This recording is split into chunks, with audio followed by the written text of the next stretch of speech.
So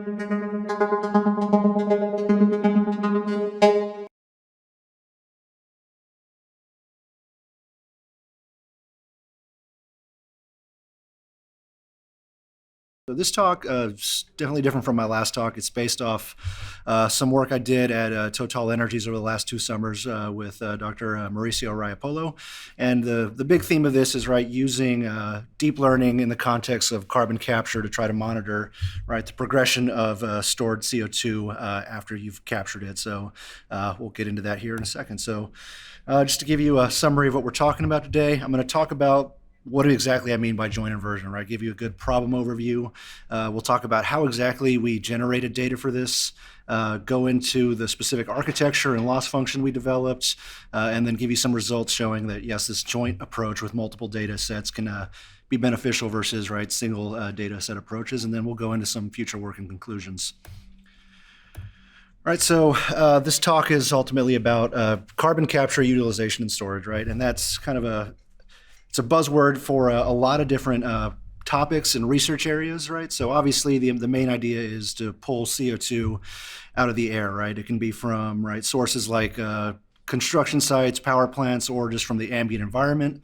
Another question that you might ask is, how exactly do you capture carbon from the air? What do you do with carbon once you have it? And then do you utilize it? Do you repurpose it for other things, or do you store it somewhere, And one of the popular approaches now is to take this captured CO2 and store it in underground formations. So think some kind of saline reservoir that's underground, Wouldn't be used for anything else otherwise. So you can inject captured CO2 in there, And store it there, ideally forever, So what we're specifically talking about today is going to be this process of monitoring CO2 that's already been put into the ground, When I mean monitoring, really what we're talking about is trying to make sure that it's doing what you predicted it, what you think it's going to do, and most importantly, trying to make sure it doesn't leak back out into the air, So several different ways you can try to go about doing this, but we're going to talk about specifically using gravity data, changes in surface gravity, and changes in seismic data to try to achieve this aim.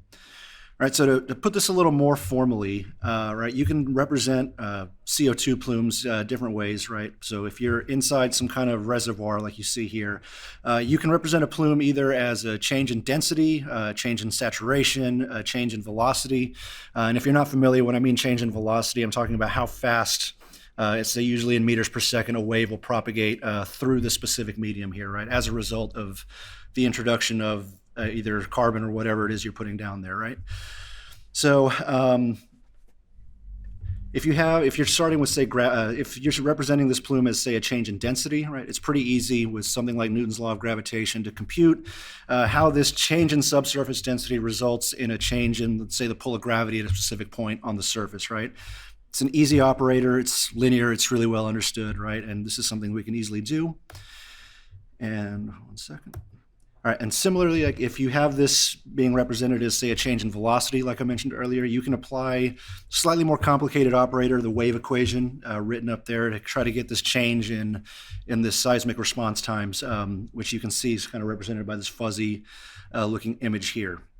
All right, and so you never really have access to what this plume looks like from the get-go. You do, however, have access to data that you can observe, That change in gravity, that change in seismic data. And the question we're trying to answer today is, can you take that observed data, which you see on the right, and use that to reconstruct some representation of the CO2 plume? And traditional ways of doing this would be to pose this as an inverse problem, which you can see written at the bottom of the slide.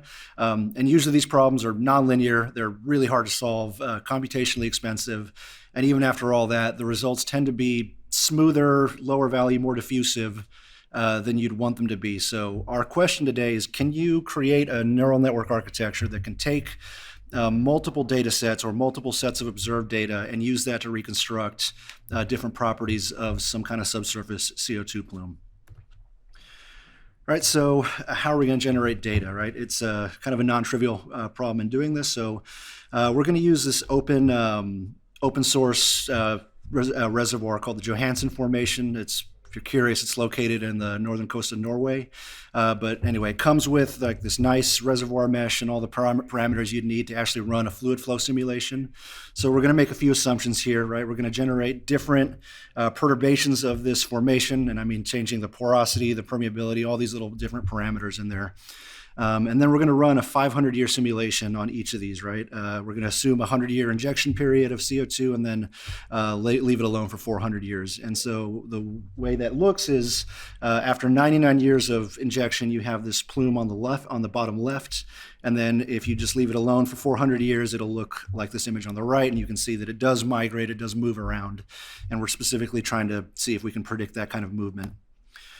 Right, so that's how you'd get density changes, right? If you wanted to get your velocity changes to start doing your seismic approach, you use a simple conversion formula. We're going to make some assumptions on the properties of this plume, which are shown here on this slide. But once you have that velocity map, I guess, you can use that to compute your change in seismic data with those forward operators or that wave equation that I showed earlier, right? So once we generate all of these plumes, right, we're gonna apply again our gravity operator, our seismic operator, and use that to get the input to our network architecture. All right, and so this architecture is going to be a little weird, but we're gonna walk through it step by step, right? So you can imagine we're going to have two inputs. We're going to have our seismic input, we're going to have our gravity input, and we're going to reconstruct some kind of plume. So we'll start by taking the seismic input, which you see here. We'll take it, we'll encode it, just pretty standard, almost unit-like encoder. Then we'll deal with our surface gravity data, which the thing to remember about this one is it's 2D, right? So we'll start with some 2D convolutions, learn some features, and then convert it to a 3D volume with something just like a pointwise convolution, and then apply the same encoder and merge those features at their bottlenecks. Right, and then following the tradition of a unit architecture, right, we're going to decode these features, but this time we're taking two skip connections here, right? One from our encoder, our seismic encoder, one from our surface gravity encoder, right? And then we'll hit the end of we'll decode these and hit the end of the unit. One thing we do here now is, right, we need to reconstruct the velocity model from the seismic data, the density model from the gravity data. And then one weird step we take is we're also just going to produce a segmentation from this end of this branch, right? And what this actually really did, and from early experiments, we found out that adding the segmentation branch actually, adds a nice regularization effect to this network, and also reduce the amount of data we actually needed to converge to something good. I won't have time to get into that, but that's what we observed. And the last little bit is we're going to borrow this trick from the medical imaging world, which is called autoencoder regularization. And so all we're going to do is just take the outputs of these two encoders there and reconstruct them to try to get the original inputs. Again, this is a huge help in this architecture, right? Adds a very nice regularization effect, and I can get into that offline after this in more detail. But this is the architecture in its sum total, and so. Our loss function, right, is just going to recognize that, yes, we have 5 different outputs, right? We have our density loss, which is just mean squared error. We have our segmentation loss, which we'll use the dice loss. And then the rest will just be, again, mean squared errors for the different components. Right, we'll use some pretty standard hyperparameters. There they are. 1 second. And then last thing before we get into results, we'll just use a handful of metrics, right? Just mean squared error. Our data misfit, so if we take a prediction, apply our forward operator, and compare it to the original input, that's a data misfit. Then R squared and dice. And so, right, we train this. It's actually kind of heavy to train this computationally. We had to use 4 A100s. Took about 6 hours when we split them across that way. But you can see our loss curves do converge, right, pretty nicely, and that just it indicates that we did learn a pretty good mapping there. And then this is our result here, right? You can see that if we were to just take our neural network approach with just gravity and just seismic data, and then both of them, you can see we have a pretty nice improvement pretty much across the board for all of these metrics, with one exception there, but especially in the R squared, right? We jump from 0.77 to 0.8, which is a pretty nice jump and a pretty good improvement. Visually, it's a little harder to tell these differences, right? On the top, you have our density model. On the bottom, you have our velocity model. And then you have from left to right your gravity-only prediction, your seismic-only prediction, and then your joint prediction. And you can see, especially for the seismic part of it, there is a visual difference there. But yeah, visualizing these is a whole nother challenge. We can get into that later.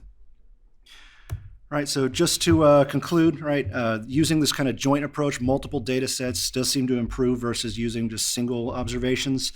While we won't have time to get into it today, there is a higher computational cost associated in terms of the time per training step, as well as the number of epochs that you actually need to converge to a good solution here. So that's one of the cons that we'll have to look into later. One of the things we'd like to do for some future work, right, is test this on other sites. This was just one specific case, right? We want to see how it generalizes to other well-known sites, which you have up there. And also, right, we didn't assume any out-of-reservoir leaks, right? So how do you simulate that, and how do we train a neural network to detect that is another question. And then a big one would be uncertainty quantification, which, again, is a whole other can of worms that we didn't have a chance to get into, but would like to at some point. So pending any questions, that's all I have for you today. Thank you.